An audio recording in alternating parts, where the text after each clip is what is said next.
Hey, hello there, everybody. Welcome to this latest episode of Movies Merica. Spoiler warning, where we will be talking about the Renny, Harlin, Geena Davis, Samuel L. Jackson classic, The Long Kiss Goodnight. Yes, the movie that me and about 3 other people saw at the movie theater back in 1997 when it actually came out, okay? But rumor has it, a few other people have seen it since then, okay? Enough to where it's been considered a cult classic.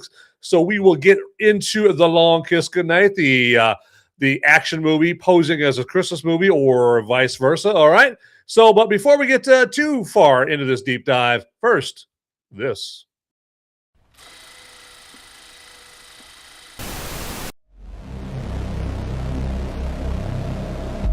In a world where the number of movies available is great, but many are so bad, you'll learn a new definition of hate. One man sifts and reviews through the movie sludge. One man will be the movie cop, jury, and judge. He goes by many names, but you know him by Movies Merica.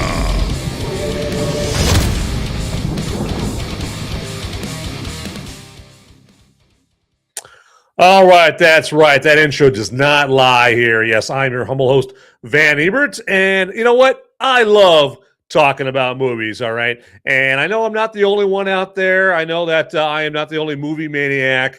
I am not the only fellow freedom-fueled film fanatic out there, okay? So I know there's a lot of freedom-fueled film fanatics out there that want to talk. In particular, tonight, The Long Kiss Goodnight. So, yes, no, not The Long Goodbye, the old classic Elliot Gould, Robert Altman movie. Although that does get referenced in this movie, The Long Kiss Goodnight. They have a little scene of Elliot Gould and the long goodnight. What is it? Let me get it right. Let me get the long goodbye. It's just new. The long goodbye. So the famous song from that movie, but we're not talking about the long goodbye. We're talking the long kiss goodnight right here. That's hard to kind of transition from that, so that's very, very difficult. But yeah, and this is your chance here, since the show is live, to live chat with me about The Long Kiss Goodnight, okay? Or any Geena Davis movie or Samuel L. Jackson movie or whatever. You know, push on the show. I can't stop you from live chatting about whatever you want. You can get in the live chat and you can talk anything you want, including any attempts to throw me off I was about to say, throw me off my game. That's implying that I do have some kind of game when I do this show here. But yeah, you can throw me off. You know, I could be sitting over here yapping about The Long Kiss Goodnight, and then it's going to spot something on my end. What? What the hell is that? What?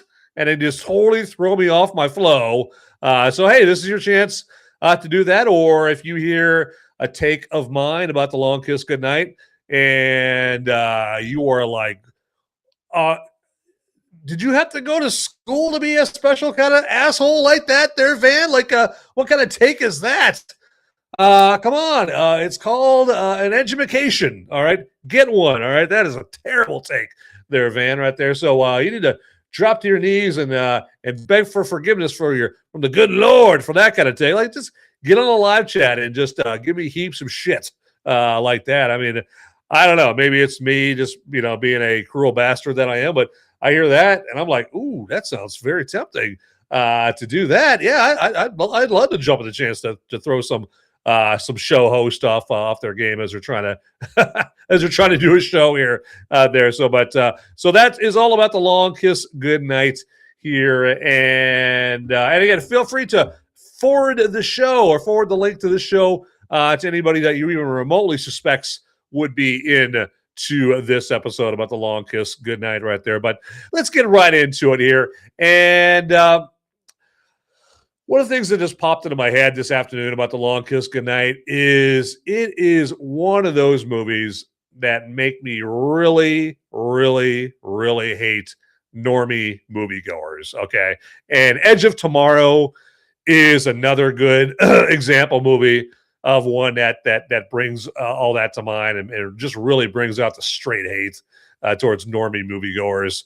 And the reason that is because Edge of Tomorrow and The Long Kiss Goodnight, those are movies where they're fucking fantastic, but because of stupid ass reasons, like they don't like the title, or they don't like a woman action hero, or the trailers didn't perfectly fit their idea of a perfect movie trailer, they sit their ass at home. Then later they watch the movie at home, and lo and behold, they love the movie. But now they ain't getting a sequel to this movie they love because they sent a specific and very resolute message to the studio. Whatever you do, don't make a sequel to this movie when they didn't see it at the theater. All right. And I can't imagine what director Renny Harlin and Geena Davis and Samuel L. Jackson think when they hear from someone that they love the movie, but they didn't see it at the theater.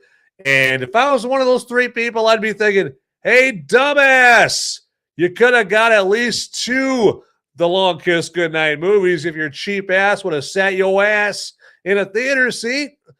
Also, people can't use, I don't know if it was good or not, as an excuse, because there's so many regular people, movie critics now, that give you the common man perspective on movies that ahead of time if a movie is good or not. And even back in 97, you could get, on an outlet and you could see if, the regular dude, regular lady thought that the movie was good.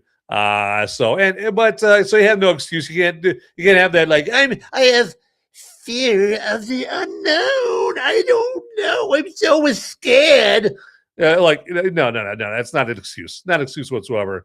And it goes without saying, the elite movie critics from the East and West commie coast aren't even worth paying attention to, as opposed to the regular people movie critics like yours truly here. But, for fuck's sake, if you're not going to go to the movie at the theater because you don't know if it's good, watch my reviews, okay? Like, if it's almost like, people who they know that they have a map app on their phone, yet they still ask people for directions, or they still get lost. It's like you've got about probably 12 map apps on your phone right now that you could use to get from, hither and yon, and you still get lost.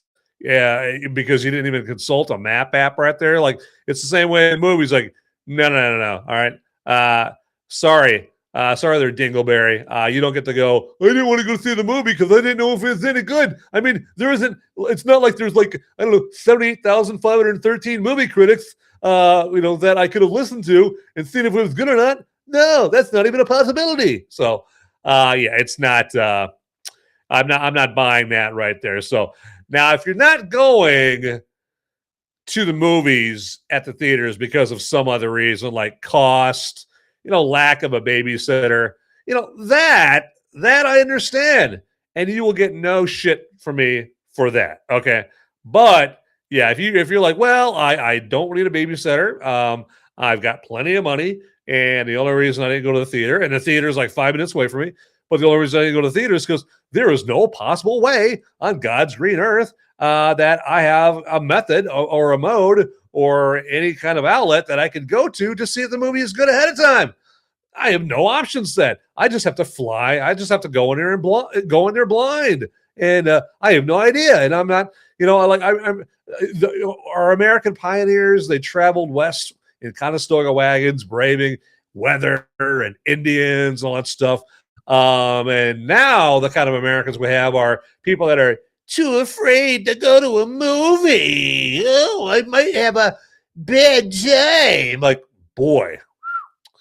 Yes. Americans have definitely transitioned to pure pussy nowadays right there. It's like a Conestoga wagon trip through the Old West to make a new life, or, oh, I can't go to the movies because I might not have a good time. So yeah, it's a sad state of affairs here in America nowadays, right now. And I know somebody might be yelling at through the screen like, "Oh, okay, old man, yelling at the clouds." So you know what? That phrase doesn't even work on me. When somebody tells me I'm an old man yelling at the clouds, or I'm an old man telling the kids to get off my lawn, or my personal favorite is "Okay, booby." Okay, if I hear any of those three, I take that as a badge of honor right there. There you go. So I love it. All right. What shall we do here right now here? Oh, I know what I should do right now is I need to take a drink of my brewski over here. And you know what? You guys should be relaxing too. Maybe you're sitting there and you're listening or watching the show here, and you've got a beer in your hand, or a Cosmo, or an old fashioned, or whatever, or a Sprite, and you're just relaxing, winding down for the day. And you know what? Good for you. That's what you should be doing, because you're in the right place to chill out here. It's Movies America, spoiler warning. And, to that end, here we go.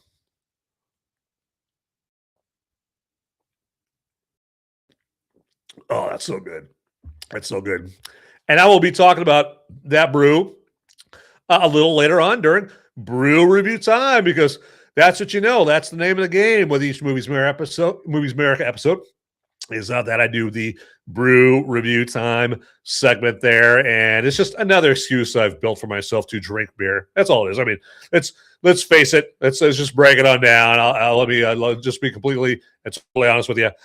I just wanted to invent another reason to drink beer, and that's it. There you go. That's the whole reason I do the show. Okay, I don't really care about movies. I'm just a raging alcoholic who loves beer. There you go. All right, you're on to me.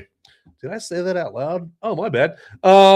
So real quick here, if you would, okay, if you are appreciating the show enough to do a very simple step like hitting the like button, well, hey, please go ahead and do that very thing. The like button is right on down there. Click the like button and check that out. Or not, check it out. You just have to click on it. And then there's also the buttons, the follow or subscribe button down there. If you would click on that, that would be fantabulous. And but don't click on it if you've already clicked on it. Otherwise, you'll unsubscribe or unfollow. And then also, while you're down there, excuse me, as I get choked up about clicking buttons. While you're down there clicking buttons, if you click the notification bell button there, and that'll just, if you click on that, it'll just send you one measly, lowly little email a week letting you know that there's a brand new Movies America episode coming hot, steaming out of the oven there, ready for your consumption, okay? And then this next part is for my viewers that didn't have a chance to watch live, but you did eventually watch. You watched the recording. And you know what? Thanks a lot for doing that. I definitely appreciate that. And all that to say, we can still communicate with each other. I don't want to leave you guys out of the Movies America loop, because I want to hear from all you guys, too, who couldn't watch live. And in order to make sure that I do still hear from you, where you can go to communicate with me is the comment section, okay?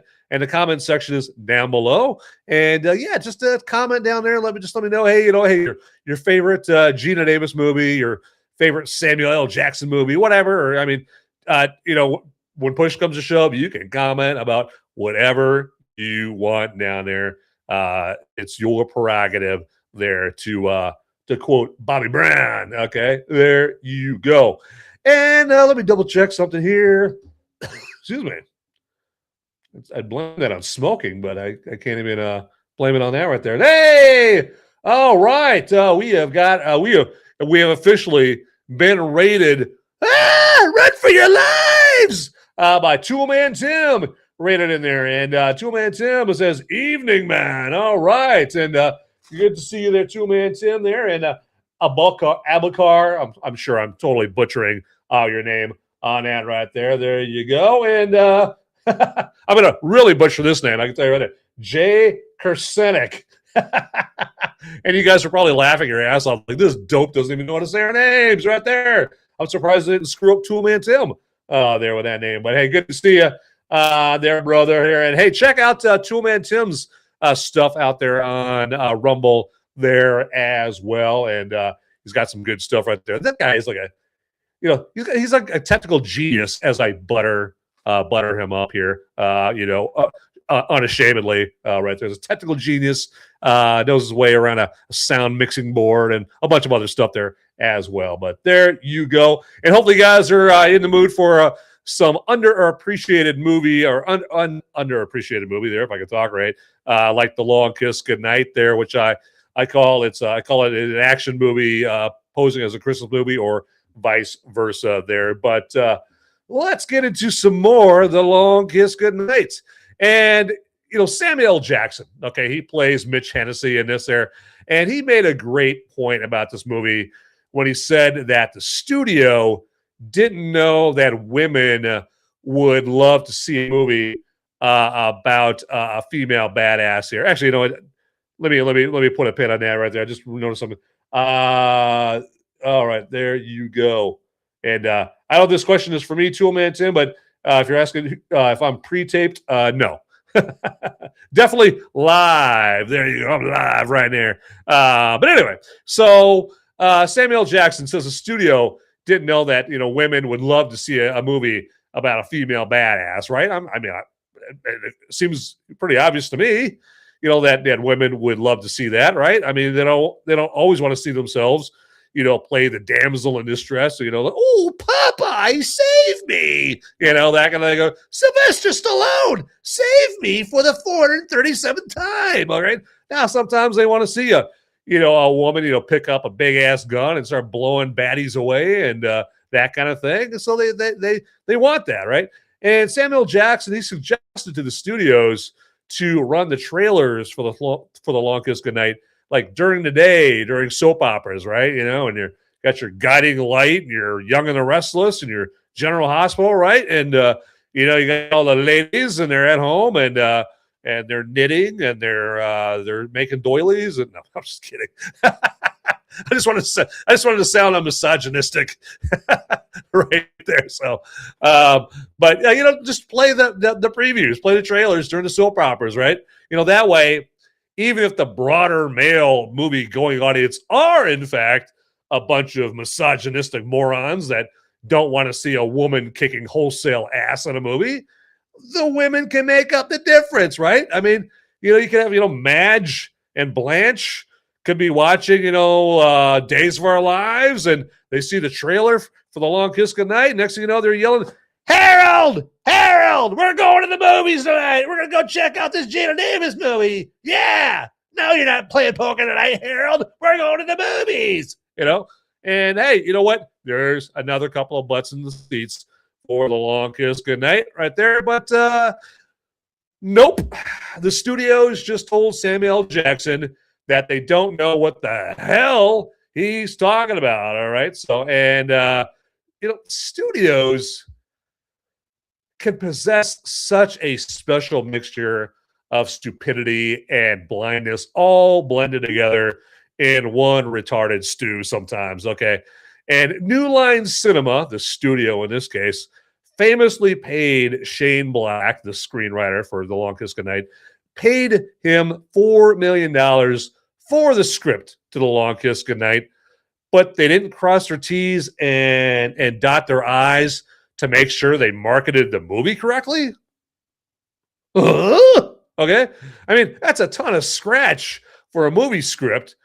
So much so that Shane Black, and you guys might know Shane Black, like, if you guys remember, Predator, the very first Predator, he was the nerdy team, a nerdy member of Arnold Schwarzenegger's team. He was the one who was always telling the joke, and so that's Shane Black in one of his acting roles, but he's primarily known for writing screenplays like for Lethal Weapon and The Last Boy Scout, and in this case, The Long Kiss Goodnight right there.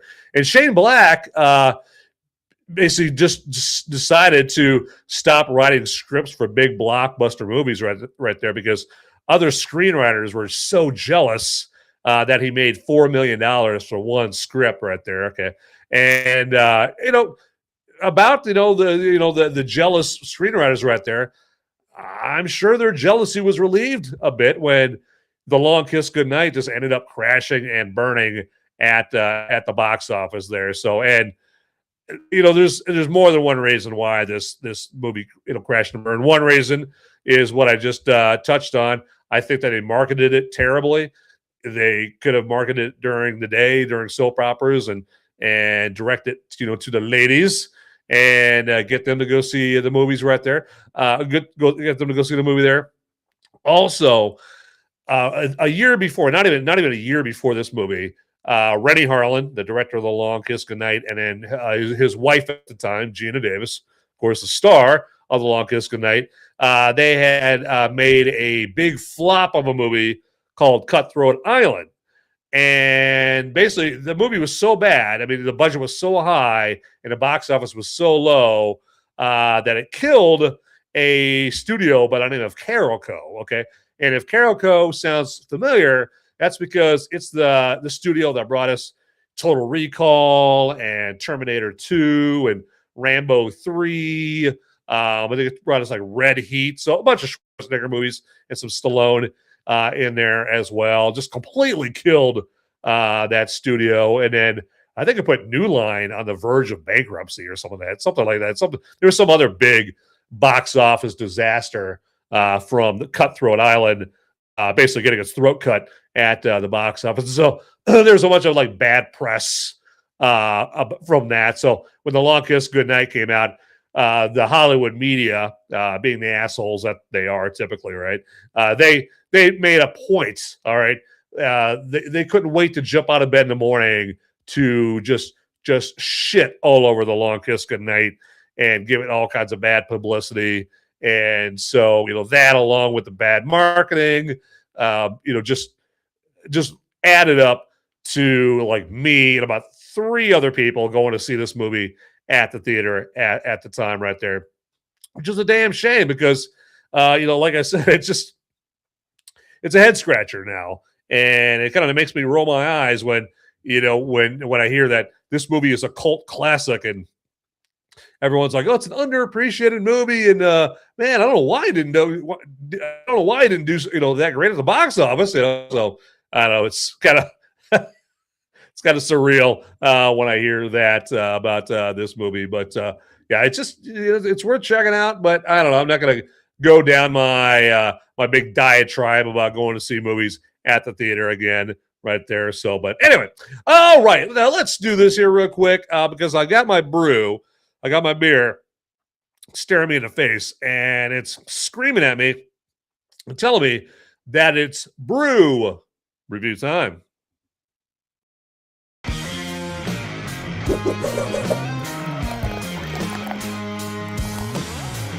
All right, everybody, ladies and gentlemen, boys and girls, and everybody in the live chat. All right, if you guys love beer, well, get ready to be happy because I've got some brewski for you here. So let's show you the can.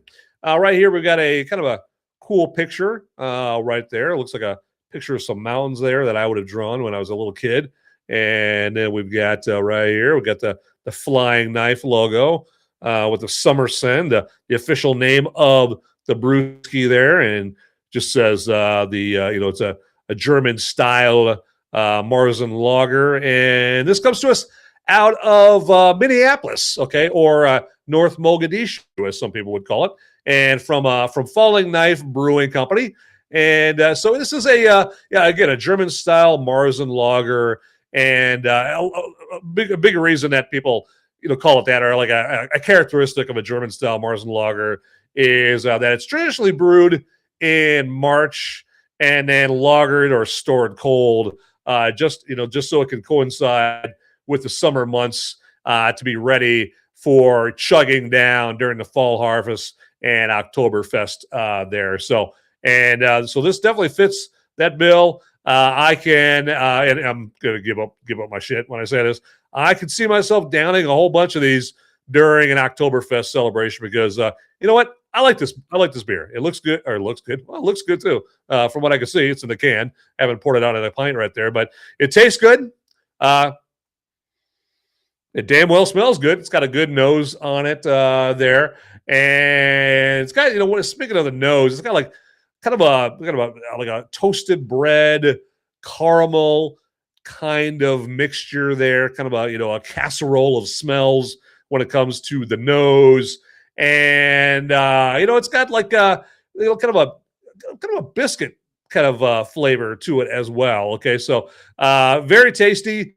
And hopefully the way I'm describing it with those flavors, I don't know why somebody would think that those flavors are disgusting there, unless you're like some simp that all you drink is, mass-produced piss water like Bud Light or tranny, or what I call tranny fluid right there. This is good. This is damn good stuff right here. This obviously was craft brewed with some care there. And also like to tell you about some food pairings that go well with this. And I can see this going very well with like bratwurst, kielbasa, like smoked like smoked meats, that kind of thing there. Pretzels would go pretty good with that. A lot of German food, right? Like, potato pancakes, something like that. I could say that this would go pretty good with that. And of course, I'm making myself hungry as I list out all of that food right there. But this brew comes to us at 6% alcohol by volume coming out to us from North Mogadishu right here. And you know what? I'm sick of talking about it, and I'm rightfully in the mood for just drinking it. So here we go.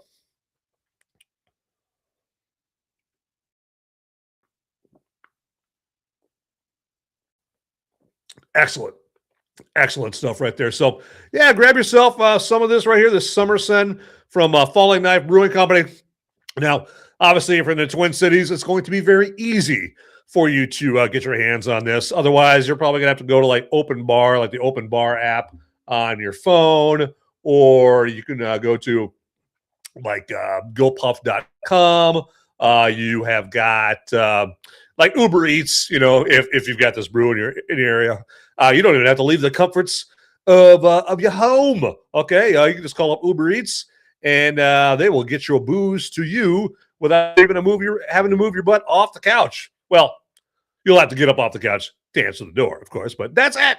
It sure beats gassing up the car to go grab some booze right there. But there you go. And if I got anybody in the live chat there in Rumble still, let me know. Are you guys craft brew fans? Or are you guys just more domestic mass-produced stuff? Both, like that kind of thing. So, or are you not a beer drinker? You're more a wino, or are you just more hard liquor, that kind of thing. So, lay it on me, man. Let's do it. But if you couldn't tell, yes, I would recommend grabbing yourself some of this Summer Send German-style Marzen Lager from Falling Knife Brewing Company out of Minneapolis, Minnesota, or North Mogadishu. So, anyway, let's call it a night on brew review time.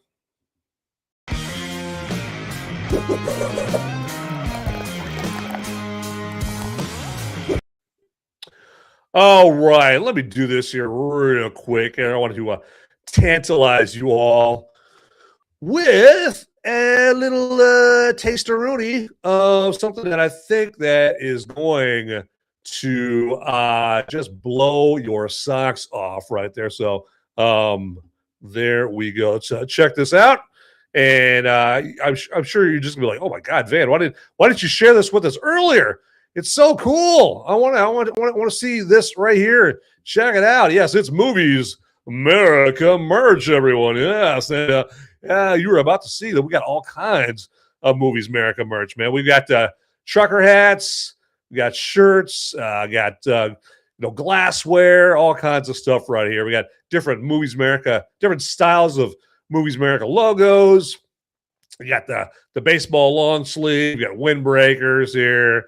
With your ladies in shape enough to wear one, you got a sports bra with mugs for the jugs and all that stuff there. We got a Hollyweird style of logo for Movies Merica here. And then my personal favorite t-shirt design is the Black Adam Movies Merica logo right here. And I like that there. And obviously you get it in a t-shirt, gonna get the wife beater there, all that stuff, the baseball long sleeve. We got pint glasses, coffee mugs, all kinds of great gift giving ideas there. If you're not a selfish bastard like me and you want to maybe give the gift of Movies Merica, by all means, you can definitely do that. I mean, nothing says, I love you, Aunt Debbie, like a Movies Merica coffee cup there. I mean, it's like it'll just bring one single purple Movies Merica tear down her face right there when she opens up when she tears off that wrapping paper, opens up the box and sees that big, beautiful Movies Merica coffee mug right in there. Okay, so but it's right there waiting for you to grab some Movies Merica merch and making it very easy for you to get to this website because all you have to do is down in the description, just click on the Movies Merica merch website down there and you are going to be in business, everybody. Okay, so check that out right there. Okay, so let's not delay on the rest of some, I was about to say Cutthroat Island. No, far be it from that. No, we're not doing that movie right here. Maybe someday I'll do a review on Cutthroat Island to show that it's not near as bad as people made it out to be back in 1995 when it originally came out. And it's kind of held up very well because it's got a lot of great, pirate adventure spectacle, and it was done practically. It wasn't done with some, goofy CGI or anything like that. So it's got some very important, or very, very impressive scenes in the movie. But we're not talking about that movie right now. We're talking about some Long Kiss Goodnight. So let's get more into that. All right. In all due respect to Jennifer Lawrence, after she almost broke her arm trying to pat herself on the back for being the first female action lead ever in movies. But Geena Davis was a female action lead far, far before J-Law was, okay? I mean, Geena Davis, she was in that role in The Long Kiss Goodnight 15 full years before Lawrence played Katniss Everdeen in The Hunger Games. And even before Geena Davis, there was, Sigourney Weaver as Ripley in the Alien movies. You had Anne Parlod as Nikita in La Femme Nikita. You had Linda Hamilton, of course, as Senekana in T2. Not to mention Bridget Fonda when she was still hot in the American remake of La Femme Nikita called Point of No Return. I mean, I could go on. You got Angelina Jolie as, of course, Lara Croft and Tomb Raider. I mean, all kinds of options, as far as female action leads way before Harvey Weinstein's pleasure receptacle. I mean, I'm sorry, allegedly. Jennifer Lawrence, played Katniss Everdeen right there. And I think Geena Davis knocks it out of the park with playing the unsuspecting but feisty school teacher, Samantha Caine, with her wisecracking sassiness, as well as portraying, the cold as ice, deadly, highly skilled, borderline psycho secret assassin, Shirley Baltimore, right? On one hand, this character, she's very maternal and gentle with her daughter as Samantha. And then on the other, she basically threatens her own daughter with an ass kicking if she doesn't ice skate without falling. Okay, so it's just this brilliant dichotomy in playing this character, and it kind of reminds me. It's not the same, but it kind of reminds me of like both John Travolta and Nicolas Cage. They both did a great job at playing Castor Troy and Sean Archer in Face Off, right? And in this case, they're playing, it's the same person, right? But just playing different personalities. And Geena Davis just blows you away in her performance with this here. I mean, it's just even, like I said, even with Samantha Caine, she's got some tude, she knows, how to throw her weight around when she needs to. And she's funny. Like the scene where she's driving the old man home, the old drunk, horny bastard home, before they get in an accident. And the old guy, is, hey, you guys have been together, quite a while. How long do you guys do this? And then Geena Davis is like, oh, you mean like, put our fingers through a hole in our finger or something like that? And all the time, every chance we get, right? So, it's like I thought it was pretty funny. She said the line much better than I did. So, but hey, she had the script in front of her. All right. That's my excuse. I'm sticking to it there. But yeah, that was just another point about the Long Kiss Goodnight that I wanted to put out there for you guys. And so, yeah, let's do one other thing here before we move on with the show here. This is probably going to be a little shorter show tonight here. Now, typically, so since, I do this show because I want to talk about movies, but I don't want to just talk about it by myself. I want to see some other movie nerds and other, fellow freedom-fueled film fanatics join me here to talk about whatever movie I'm talking about, right? To really nerd out and let me know what they thought of the movie. What was their favorite scene? Who's their favorite actor? Did they think the movie sucks? Like, the sky's the limit as far as what you want to talk about with the movie here. So, but since, the movie, this show is primarily for that reason.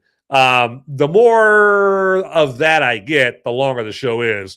And then the less of that I get, the shorter the show is right there. So it's a very simple concept that, even I can comprehend right there. So, so yeah, we'll see how much movie dialogue I get from people there in the live chat here tonight. So, and again, like I said, hey, it's a movie show, but hey, push come to shove, I can't control what you live chat in the live chat there. So, do your worst there to throw me off any kind of game that I think I've got going on here on the show. But all right, let me do this. I'm just going to take a swig of my beer because this next segment, I'm gonna have to do some yapping on this. But here we go. Let me wet my whistle a little bit.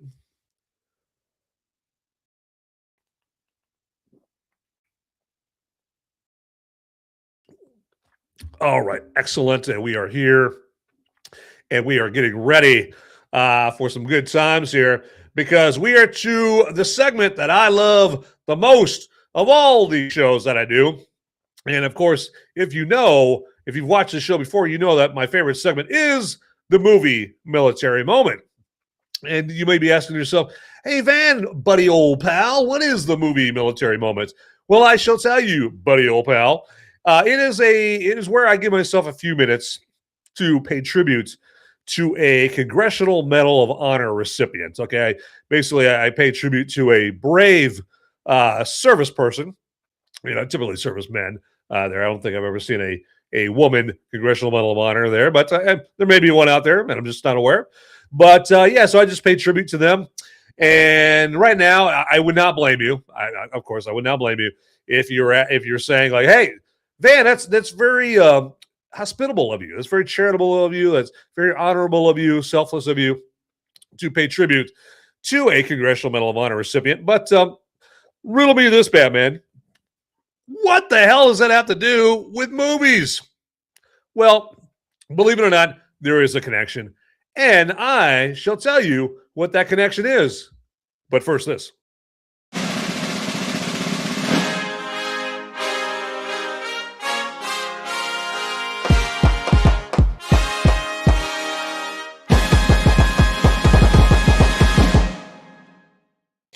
All right. So the connection, as I'm getting ready, I'm at that point where I'm about to sneeze. But am I going to sneeze? I don't know. We'll see how it goes down. But anyway, so the connection between movies and me paying tribute to a Congressional Medal of Honor recipient is, as you would imagine, if you are awarded the Congressional Medal of Honor, you didn't get it for being the best boot polisher on the base or being the best letter sorter at the base post office or being the best ass kisser on base. Well, you might get it for that. No, I'm kidding.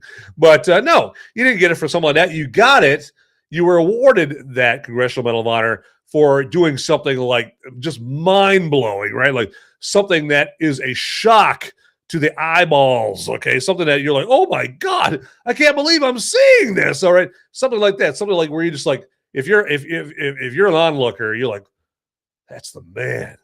That's the man. Look at him go, man. Oh my God, he's mowing down Japs everywhere. Okay. So you basically get it for doing something like you're a Marine and you're on Guadalcanal and you basically haven't run into any kind of Jap contact for a while.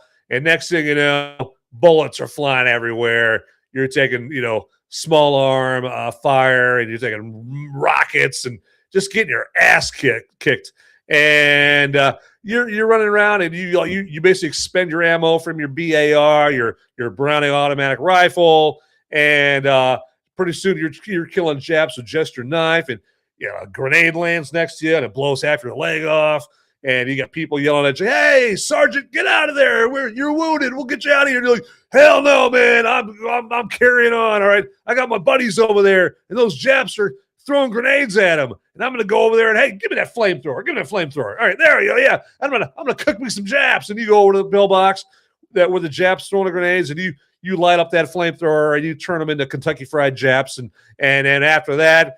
You get another round in the shoulder, but you keep pressing on, and you're mowing down the enemy, and people are watching this go on, and they're like, "Oh my God, Sergeant Ebert, he's such a badass! Oh my God!" And your commanding officer writes you up, with a recommendation for the Congressional Medal of Honor, and if you were there in a moment watching Sergeant Ebert, do all this badass stuff, if you saw it, or if you saw it on a big movie screen in front of you, it would be a very cool movie military moments. There you go. So that is the connection between movies and my little tribute that I do right here. Okay.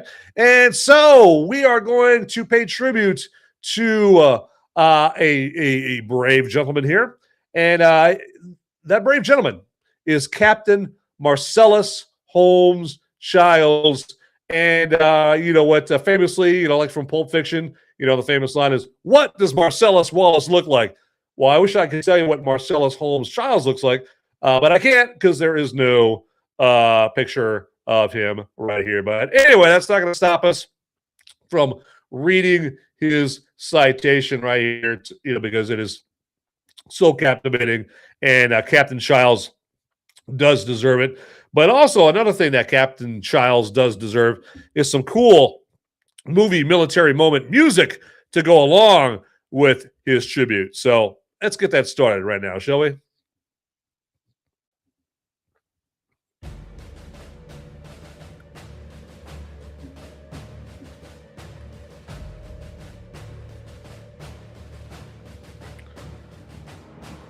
This is the movie military moment.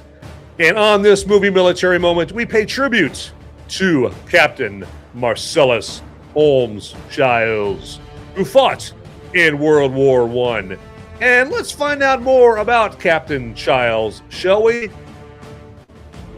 When his battalion, of which he had just taken command, was halted by machine gun fire from the front and left flank, he picked up the rifle of a dead soldier and, calling on his men to follow, led the advance across a stream waist-deep in the face of the machine gun fire. Upon reaching the opposite bank, this gallant officer was seriously wounded in the abdomen by a sniper. But before permitting himself to be evacuated, he made complete arrangements for turning over his command to the next senior officer, and under the inspiration of his fearless leadership, his battalion reached its objective. Captain Childs died shortly after reaching the hospital. And we salute you, Captain Marcellus Holmes Childs, for what you did to be awarded the Congressional Medal of Honor and for fighting for our country. And that has been the movie military moment. All right. Now, if you think that citation was rather short, that is because, yes, he did fight in World War I, and you'll find that the citations for the older wars, World War I, the Spanish-American War, Civil War, the citations, they didn't do quite as good a job at writing up citations there. But then once you start getting into like World War II, Korea, Vietnam, in particular, the GWAT, that stands for Global War on Terror. The GWAT citations are really long. They did a good job at documenting everything for those recipients there, but not so much for World War I. And so I feel kind of bad for Captain Childs But we got the point. We got the point of what Captain Childs did here, and that that he deserves his Congressional Medal of Honor, and he deserves this tribute. That hey, it's the least I can do for these guys that do something that most of us couldn't even imagine doing, right? And laying down your life, or maiming your body for your country there. But and if you guys don't want to have to wait to watch the movie Military Moment to check out these citations, you can go to the website of cmohs.org/recipients. And again, that's cmohs.org/recipients to check those out. Check out those citations, read them yourself.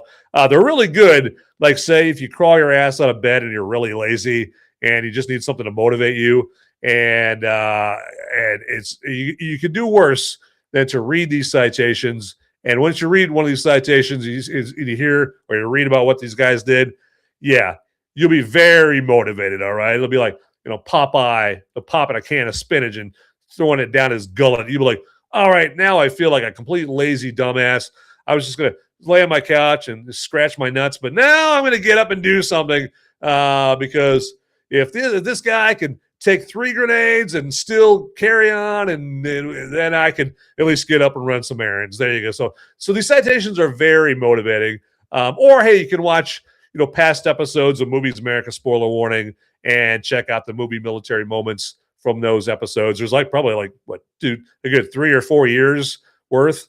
Not that long, because I haven't been doing this Thursday show as long. So 2 or 3 years of good movie Military Moments there that you can check out there on my previous Movies America spoiler warning shows there. But anyway, so let's press on here with the show. But first, we got to wrap up this movie Military Moment.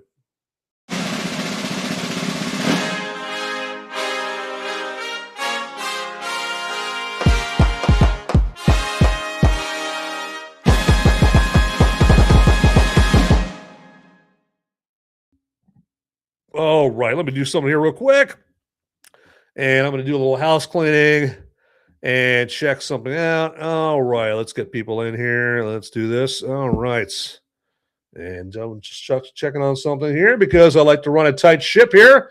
Just like, Captain Childs would have here. Just want to make sure that we're getting everything in order.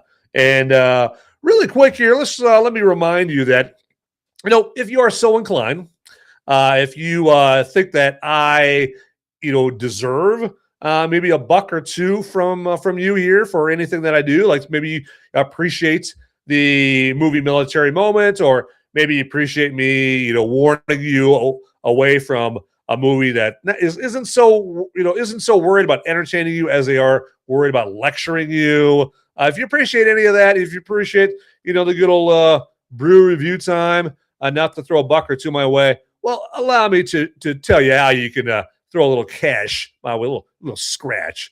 And if you're on the Rumble side, if you're in the live chat on the Rumble side, all you got to do is go down by where you type in your live chat message, and there's a button there with a $sign on it. And when you click on that, it'll just pop up another window.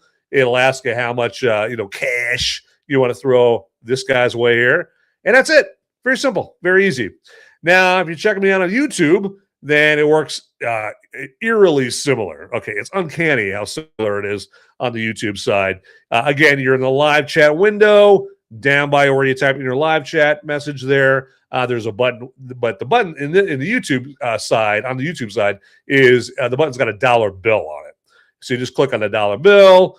It'll pop up another window asking you how much scratch you want to send to me. Again, that's it. That's all there is to it. Very easy. All right. And so anything that you can spare, that's cool. You know what? If you watch my entire show and you're like, no, man, just didn't get it done this time there, buddy. Just didn't get it done. Gotta do better. All right. I don't know what you gotta do. You gotta find that extra oomph to get my cash out of my wallet right there. So you know what? And you know what? I appreciate that. It's like, because I watch the show and I'm like, yeah, this guy or gal really doesn't, deserve my money right here. So there you go. I appreciate that. So anyway, enough of me begging for money over here. It is really quite sad to watch, isn't it? I know. We're just gonna move on right now.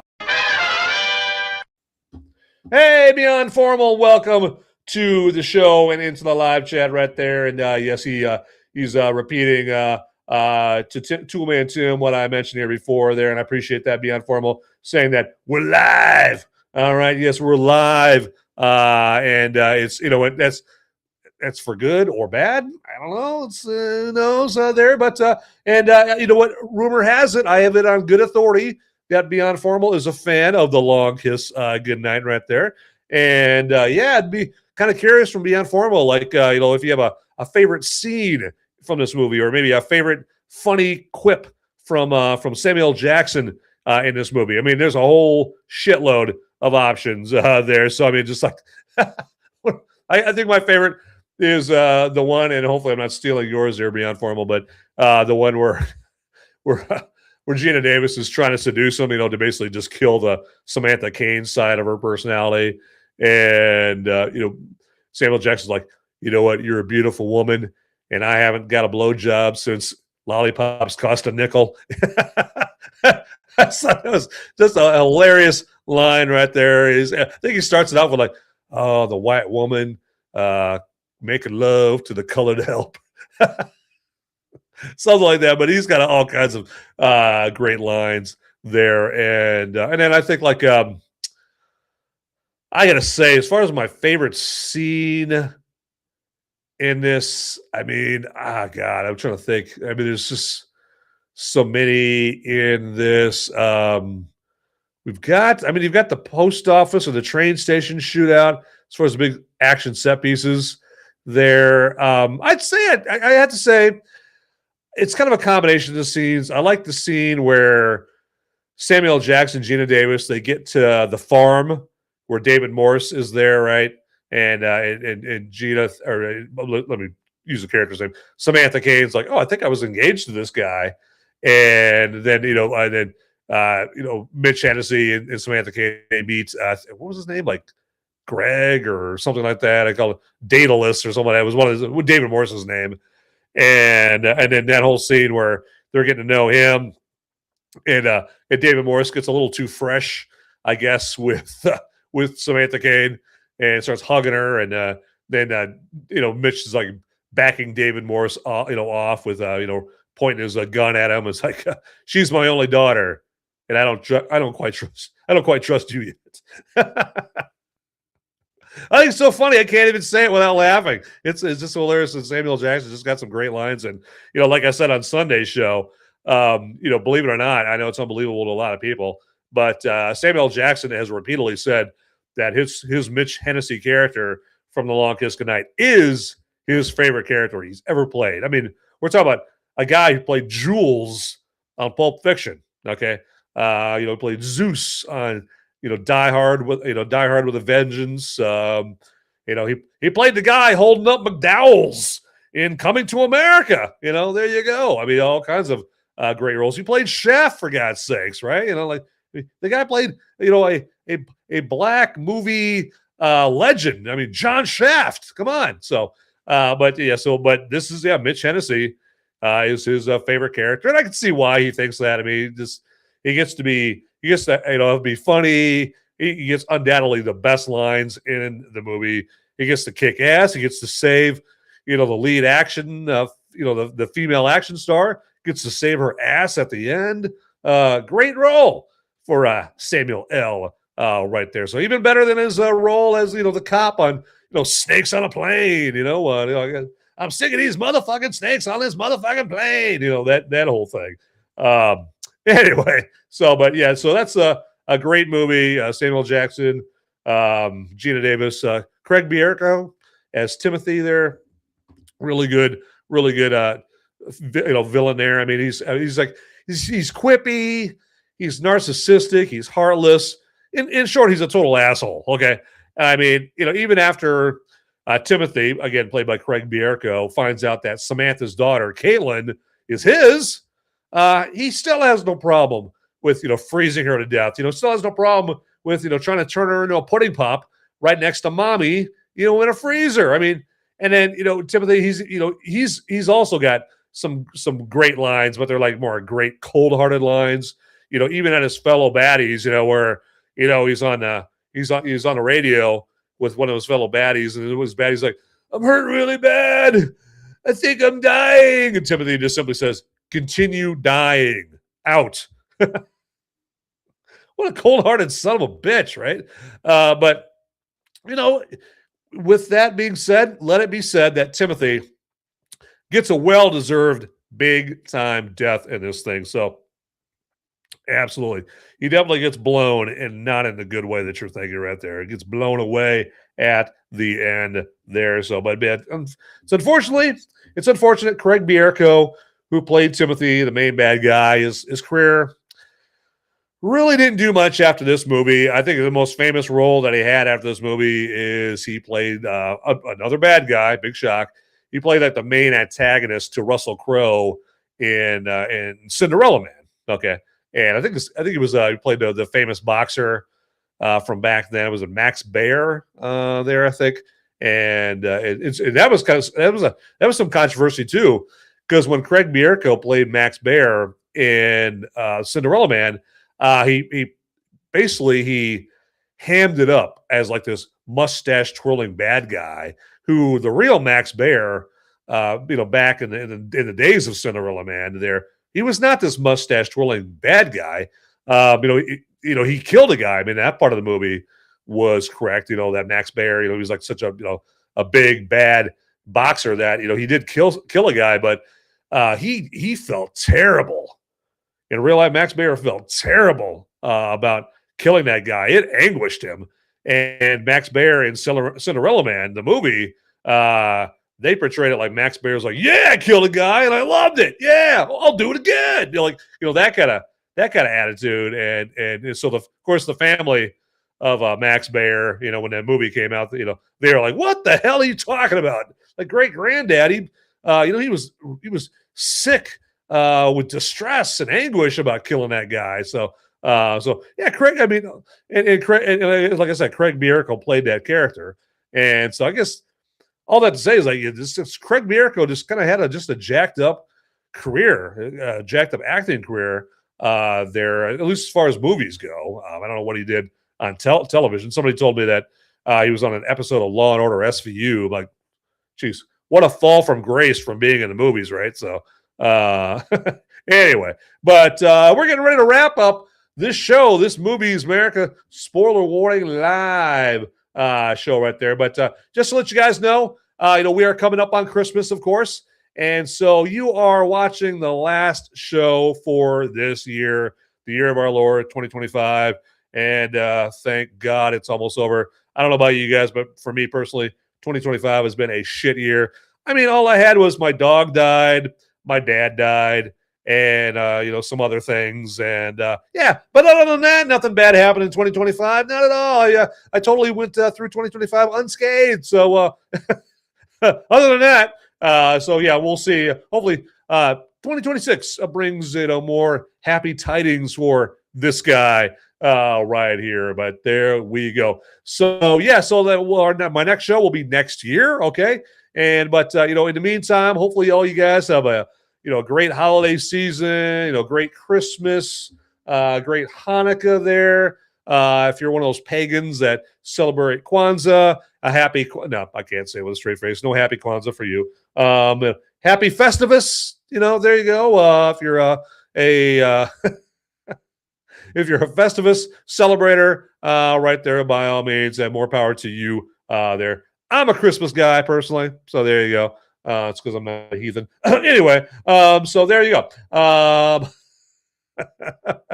All right. So yeah. So anyway, we're gonna get ready to wrap up this episode. But let me implore you, if you'd follow me on the platforms that I'm on. I'm on X and all these platforms that I'm about to tell you. On those under Movies Merica or at Movies Merica in the case of X. But I'm also on Facebook. I have a Movies Merica group and a Facebook page. And then there's just my profile, Van Ebert, on Facebook. I'm on Rumble, of course. and you'll see multiple Movies Merica accounts on Rumble. If you would please, follow all of those, the whopping 2 that I have on there, and then also I'm on Letterboxd. Letterboxd is a cool movie review site, and then Criticalist, I'm on there as well. And what else am I? I'm on Gab. I'm on Instagram, and so all kinds of stuff. And so yeah, if you would follow me there, check out my content on X. I'll put a bunch of movies related posts out there as well. Facebook, on my Van Ebert page, I put a bunch of movie related stuff there. So for you to like, if you are so inclined. And then, hey, you get something out of it too. If you follow me, I don't want you to go empty-handed. I want you to get something out of it too. And so if you follow me on all those platforms, and then you let me know that in the DMs and X on my Movies Merica account, like just say, hey, Van, I followed you on every one of those accounts that you mentioned, or maybe this one or that one, and I will follow you back. I will. Now, I can't do that if you don't let me know there. So that part's on you. Is just simply put it. You don't have to write the Gettysburg Address in a DM. Just put in a, hey, Van, or not even that. I followed you on this platform, this platform, this platform. This is my name on this platform. There you go. And I'll follow you back. There you go. Very simple. Very easy. There you go. But so hopefully you guys have enjoyed this Long Kiss Goodnight series of shows that I've had this week. The Movies Merica live show that I had back on Sunday, and then this show you're watching right now, the Movies Merica spoiler warning show about the Long Kiss Goodnight. Truly a tragic movie that just should have had a lot more viewership at the theater when it first came out. But unfortunately, it didn't have the Marvel logo next to it, or Star Wars, or Star Trek, or Harry Potter, and it got a lot of bad press from a very ravenous media that just hated Geena Davis and Renny Harlin at the time. So, but you know what? Hey, you can watch the Long Kiss Goodnight to your heart's content. All you want, particularly if you get it on hard copy there. So, and I don't know if it's on 4K or not. It might be, but if it's on 4K, I mean, that's the hard copy to get right there. But anyway, let's wrap this show up here, and I always wrap it up by saying, get out there, people. Those movies aren't going to watch themselves. See ya. Howdy, my movie maniacs and my fellow freedom-fueled film fanatics. Would you do me a favor and check me out at solo.to/moviesmerica? That's where you would go for a one-stop shop for all the links that have to do with me, Movies Merica. And then also, if you want to check out the audio-only podcast versions of my Movies Merica live episodes, that's my spoiler-free reviews that I do on Sunday, you can go to moviesmerica.com or Apple Podcasts, Google Podcasts, Spotify, iHeartRadio, places like that. And then, actually, if you would also check me out on the social media sites like X and Instagram and Facebook and Gab. And I'm on those locations all under @MoviesMerica. So it is very easy to find me out there, all right? So get to it, everybody. All right, thanks for watching. Later.